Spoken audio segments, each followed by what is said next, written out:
Salut à tous, chers auditeurs et internautes de la chaîne YouTube de Monsieur Geek et de Monsieur Ciné. Nous sommes de retour après un petit temps de pause, voilà, merci Monsieur Geek. Vacances oblige de Monsieur Geek. Tout à fait, vacances oblige de Monsieur Geek, je traduis. Alors ça bouge un petit peu, mais je suis pas Scorsese, donc je suis désolé. On va vous faire la critique de La La Land, le superbe film de Damien Chazelle. Moi j'ai hyper adoré, j'ai trouvé ça magnifique avec des images incroyables. Alors c'est un peu, comment dire, c'est complètement mièvre, c'est tout ce que le classique des comédies musicales, mais ça fait du bien en fait. Pour une fois on voit pas la misère du monde, on voit pas des guns, on voit pas des gens s'entretuer, voilà, c'est coloré, c'est magnifique, les chorés sont super jolis. Alors ça chante un petit peu au début pas mal et après ça se calme vachement, mais les musiques sont super belles. Ryan Gosling, magnifique, hein, de toute façon c'est un très très bon acteur, et Emma Stone aussi, superbe.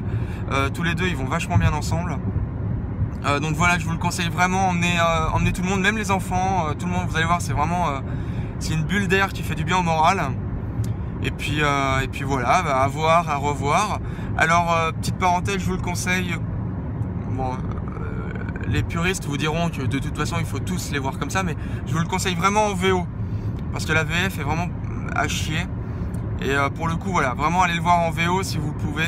Dans tous les cinémas de France, de toute façon, ils devraient le passer en VO. Nous, en tout cas, à Dinard, ils le passent en VO et en VF. Et donc, voilà. Allez voir La La Land, faut que ça fasse beaucoup d'entrées, c'est magnifique, c'est génial, c'est un bel hommage aussi au cinéma.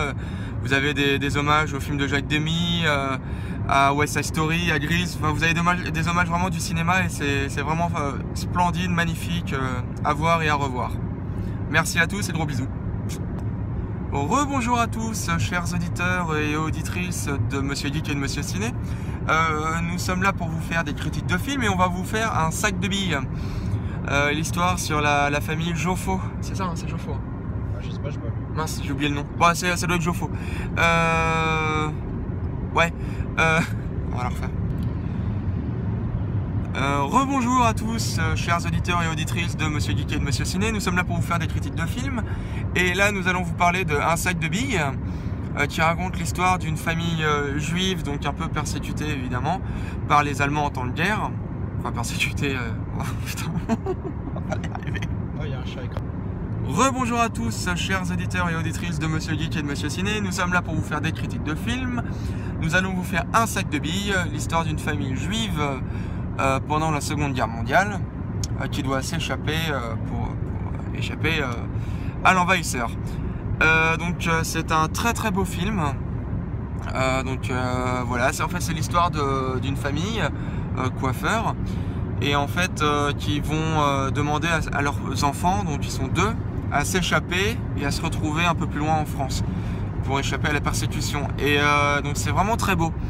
Alors en fait dans le style de film c'est très classique, c'est un peu, voilà, c'est un peu on fait pleurer dans les chaumières et tout ça, mais dans un sens c'est difficile de ne pas être touché par ce genre d'histoire parce que c'est tellement triste mais en même temps tellement beau. Parce qu'il se passe énormément de trucs, et puis les acteurs, les petits gamins là, ils sont vraiment magnifiques. Donc il y a Elsa Zilberstein et Patrick Bruel qui font les parents. J'aime beaucoup Patrick Bruel en tant qu'acteur, et là il est vraiment exceptionnel. Donc il y a de beaux second rôles aussi. Il y a Kev Adams qui est dans un rôle qu'on ne connaissait pas et qui est vraiment très bon, et aussi Christian Clavier. Donc c'est plutôt des humoristes, et du coup c'est assez incroyable de les voir dans des rôles tristes. Donc voilà, allez le voir, c'est très beau, c'est adapté d'un roman autobiographique bien sûr. Et vraiment voilà, je vous le conseille. Et même pour les enfants, ouais, on est vraiment en mode enfant hein, en ce moment là. On a beaucoup d'enfants à venir voir. Et on a beaucoup d'enfants à venir voir Un sac de billes, comme il y en a beaucoup qui vont voir La La Land. Et donc du coup voilà, c'est très beau, et puis voilà, c'est le genre d'histoire qui touche. Merci à tous.